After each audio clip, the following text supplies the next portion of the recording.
Welcome to the Deep Dive. Today we're exploring manhood and leadership, pulling some insights from the Book of the Brother and the Book of the Coin. Ooh. I'm excited for this one. Yeah. These books are just jam-packed with wisdom and mind-blowing symbolism. That's so interesting you say that duality right away, because I think a lot of people, when they think of manhood and leadership, think like hard skills. Right. Or they go too far the other way and it's all vague, mystical. Right. But these books, both of them are saying that true manhood and effective leadership require both. Okay, so let's unpack this idea of what it really means to be a man, because I feel like these days we're bombarded with so many conflicting messages. For sure. But the Book of the Brother seems to have a pretty clear framework for understanding the different stages of a man's life. Absolutely. It lays out 4 stages: son, brother, father, and king. Okay. And what's fascinating about that is it's not like a linear progression. Okay. It's more like those roles are always present within us, but different ones take center stage at different points in our lives. So it's not like once you become a father, you stop being a son or a brother. Exactly. Yeah. It's more about understanding the unique focus and a responsibility of each role. So like the son is all about learning, absorbing knowledge, forming his own values. Yeah. The brother is about that camaraderie and loyalty, supporting your peers. Yep. Then there's the father who steps into a leadership role, Right. providing guidance and protection for those who depend on him. And then finally the king. Right. It sounds pretty epic. I'm kind of curious what that stage truly entails. Yeah. Is it about reaching some like pinnacle of success or power? That's where it gets really interesting. Yeah. Because the Book of the Brother presents the king as the culmination of a life well lived, where wisdom and mastery are used to mentor and guide the next generation. Okay. So it's less about your individual achievement and more about creating a lasting legacy by serving others. Right. I see. So it's not about ruling from a position of authority, but leading through wisdom and service that really resonates with me. It's a powerful concept, and I think it highlights this constant theme in both books, this balance between personal development and contributing to something larger than yourself. I'm also struck by how the Book of the Coin tackles some of these same themes, but it uses a completely different approach. Yeah. Where the Book of the Brother is giving very specific advice. The Book of the Coin is all about symbolism. Right. Yes. And it's remarkable the way it weaves these symbols together to explore really complex concepts. So, for example, it uses the son, brother, father, and king archetypes in a way that connects our personal development to a larger spiritual journey. Okay, this is where I get really excited. Yeah. Let's talk about the symbols. Let's do it. So I admit I'm a bit of a symbolism geek. Yeah. And the Book of the Coin did not disappoint. Yeah. The one that immediately jumped out at me was the plumb bob. Okay. I actually chuckled when I read that my grandfather was a carpenter, and he was always talking about plumb lines. That's awesome. Yeah. That's a great example of how these symbols can connect to our personal experiences. Yeah. But beyond the practical use, what do you think the plumb bob represents in this context? Well, my grandfather always said a plumb line helps you build a straight and true structure. So I'm thinking it might be about aligning your actions with your values. Yeah. Making sure you're building your life on a solid foundation. That's a fantastic insight. The Book of the Coin suggests the plumb bob represents exactly that. Okay. It's about finding your true vertical, making sure your actions are in alignment with your core values. Right. It's a powerful reminder to check in with yourself and ask, am I living in a way that's authentic to who I am? And then there's the pendulum. I love how it uses this image of constant motion to talk about finding balance and resilience. Right, because the pendulum always returns to center, even after swinging to extremes. Yeah. I think that's such a powerful metaphor for how we can approach life's ups and downs. Yeah. It's not about avoiding challenges, but about developing that inner strength to bounce back, to always find our way back to our center. It seems like both books are saying that resilience is a key ingredient of manhood, almost like a muscle you have to develop through experience. Yeah, I completely agree. And speaking of seemingly opposite forces working together, the Book of the Coin uses this brilliant image of the sun and the moon together to illustrate this concept of duality. It made me realize that we don't have to choose between being strong or compassionate, logical or intuitive. Yeah. We can embrace both, right? Precisely. It's about recognizing that those seemingly opposing qualities can actually complement each other and lead to greater wholeness. Okay, my mind is officially blown. These symbols are so rich with meaning. I know, right? It makes me want to go back and reread the whole book and just see what else I missed. But I'm also wondering how we take all of this symbolism and actually apply it to our lives. Yeah. I mean, symbols are inspiring. Yeah. But at some point, we need concrete action, right? For sure. And that's where the Book of the Brother comes in. Okay. It's like this, it's packed with practical advice on like everything. Right.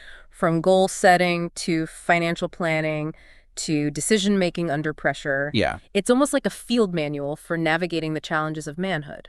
So it's like the Book of the Coin provides the inspiration and the big picture view. Yeah. And the Book of the Brother gives you the tools and the tactics to actually make it happen. That's a great way to put it. And one of the things I appreciate about the Book of the Brother is how it breaks down these complex concepts into like actionable steps. Yeah. For example, it talks about using the SMART goals framework to set yourself up for success. Okay, I've heard of SMART goals before, but honestly, I've never really understood how to apply them. Okay. Can you break that down for me? Yeah, absolutely. So SMART is an acronym. Okay. That stands for specific, measurable, achievable, relevant, and time-bound. Okay. So instead of just saying, like, I want to be more successful, right, a SMART goal would be something like, I want to increase my sales by 15% in the next quarter by implementing a new customer outreach strategy. Okay, so it's about being crystal clear about what you want to achieve. Yeah. Having a way to track your progress and setting a deadline to hold yourself accountable. Exactly. And the Book of the Brother emphasizes that setting SMART goals is crucial in any area of life, whether it's your career, your relationships, or your personal development. I'm starting to see how all of this ties back to the symbolism in the Book of the Coin. Right. It's like the plumb bob is about defining your values. Yeah. The pendulum is about building resilience. Yeah. And SMART goals give you a framework for actually moving towards your goals. That's a great connection. And it highlights how these two books, while using different approaches, are ultimately guiding us towards the same outcome, becoming more effective and fulfilled men. Okay, back to the Book of the Coin for a second. Right. Are there any other symbols that really stood out to you? Yeah, one that I found particularly intriguing is axial precession. Axial precession? It's this astronomical phenomenon where the Earth wobbles on its axis over thousands of years. I vaguely remember that from science class. Okay. But I have no idea what it could possibly symbolize. So it's about finding stability amidst change. Okay. Think about it. Despite this wobble, Earth maintains its orbit. Life continues to thrive. Right. Axial precession reminds us that even though change is constant and the world around us might feel chaotic, we can still find stability within ourselves. It's like having an internal compass that keeps you grounded even when everything else is in flux. Exactly. Yeah. And that reminds me of another symbol from the Book of the Coin, the 4 seasons. Spring, summer, fall, winter.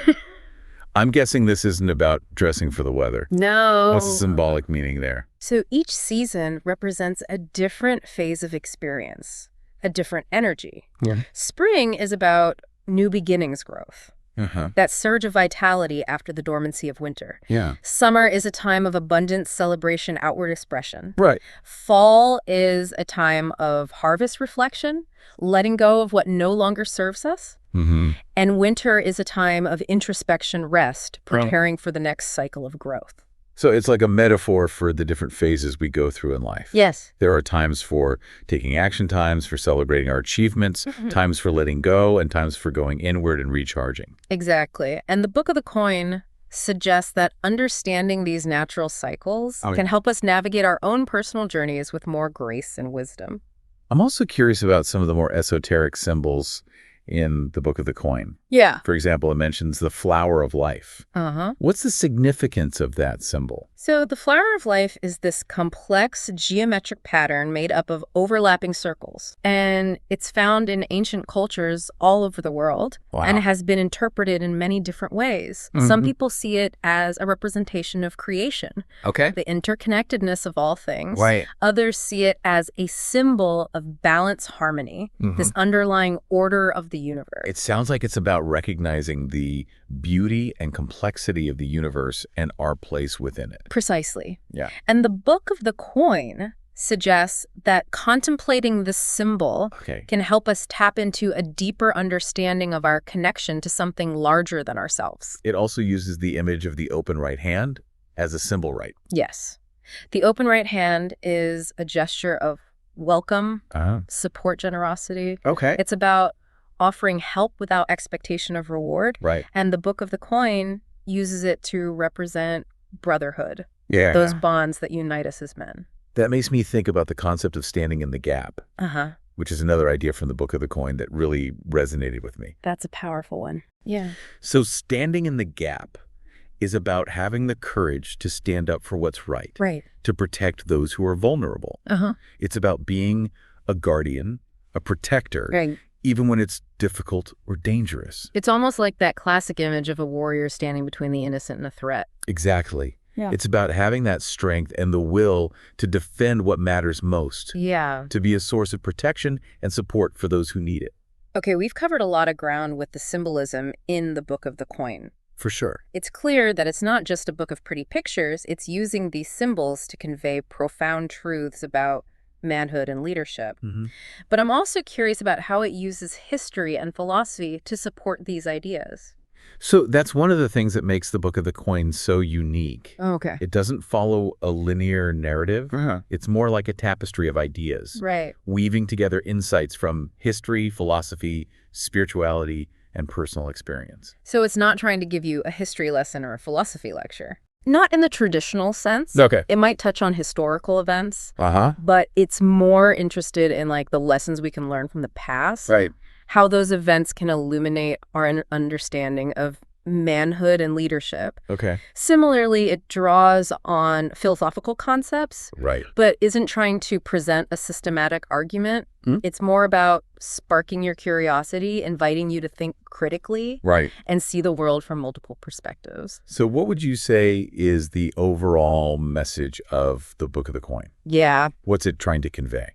I think it's encouraging us to expand our definition of manhood and leadership, to see these concepts as multifaceted, right, deeply connected to our personal and spiritual growth. Okay. It's about recognizing that true leadership isn't about power or control, right, but about wisdom, service, and leaving the world a better place than we found it. I love that idea of expanding our definition of manhood and leadership, because I think a lot of us get stuck in these narrow, limiting beliefs about what it means to be a man or to be a leader. Yeah, it's easy to get caught up in those stereotypes and societal expectations, but these books are challenging us to go deeper, you know? Right. To explore the full potential of what it means to be a man in the 21st century. And it seems like both books are saying that true manhood and effective leadership are like inextricably linked. Yeah. They're not separate things. They're two sides of the same coin. Absolutely. And I think that's where the Book of the Brother really shines. Okay. It provides this incredible roadmap for developing the qualities and skills that are essential for both manhood and leadership.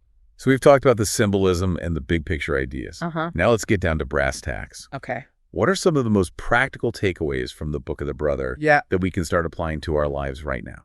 So one of the most fundamental principles in the Book of the Brother is self-awareness. It emphasizes the importance of understanding your strengths, your weaknesses, your values, your motivations. It's like that old saying, know thyself. But I think a lot of us avoid looking too closely at ourselves, maybe because we're afraid of what we might find. That's understandable. Self-reflection can be challenging, but the Book of the Brother suggests that it's essential for growth. You know, it's only by understanding ourselves deeply that we can identify areas where we want to improve. Right. And start making conscious choices that align with our values. So it's not about beating ourselves up for our shortcomings. Right. But about using that self-awareness as a starting point for growth. Exactly. And the Book of the Brother provides a ton of practical tools and techniques for personal growth. Okay. We already talked about SMART goals. Yeah. But it also delves into time management discipline, communication skills, and even financial literacy. It's like it's giving you a whole toolkit for building a successful and fulfilling life. That's a great analogy, and it highlights how the Book of the Brother is not just about theory, it's about giving you actionable steps that you can take to improve your life in tangible ways. We've also talked about the importance of service, both as a marker of manhood and as a quality of effective leadership. Yeah. Why do you think that is? Well, both books seem to be saying that true fulfillment comes from using your abilities to make a positive impact on the world. Right. It's about shifting your focus from self-interest to the well-being of others. It's like that idea of leaving the world a better place than you found it. Exactly. And the Book of the Brother emphasizes that service can take many forms. It can be as simple as helping a neighbor, volunteering in your community, or mentoring a younger person. Right. Or it can be about pursuing a career that makes a difference. Yeah. Using your talents to solve problems and create positive change. I think it's easy to get caught up in our own lives and our own problems and forget that we have a responsibility to contribute to something larger than ourselves. I agree. And that's why I think the concept of legacy is so important. Yeah. It's not just about what we achieve in our lifetimes. Right. But about the ripple effect of our actions, Right. the positive change that we set in motion. So how do we create a legacy that truly matters? Well, the Book of the Brother suggests that legacy is not just about what you build or acquire, but about the values you embody, the relationships you nurture, and the positive impact you have on others. It's about living a life that inspires others to be their best selves. Beautifully said. And that reminds me of one of the final symbols from the Book of the Coin that we haven't discussed yet, the labyrinth. Oh, I'm intrigued. What's the significance of the labyrinth? So unlike a maze, which is designed to confuse and trick you, a labyrinth has only one path that leads to the center. It's a symbol of the journey that we take in life with all its twists and turns, ultimately leading us to our true selves. So it's not about finding a shortcut or avoiding the challenges, but about embracing the journey itself. Precisely. And the Book of the Coin suggests that by navigating the labyrinth of life with intention and awareness, we can emerge transformed, ready to share our wisdom and our gifts with the world. This has been an incredibly rich and thought-provoking deep dive. I feel like I've gained a whole new understanding of manhood and leadership. I really enjoyed exploring these books with you, and I hope our listeners feel inspired to dive into these texts themselves and see what insights they uncover. I think the key takeaway for me is that manhood and leadership are not about fitting into a mold, but about becoming the best versions of ourselves, using our unique gifts and experiences to make a positive impact on the world. And that journey is a lifelong adventure full of challenges and triumphs, setbacks and breakthroughs, but it's a journey worth taking. This has been the Deep Dive. Thanks for joining us. Until next time, keep seeking, keep growing, and keep leading with courage and compassion.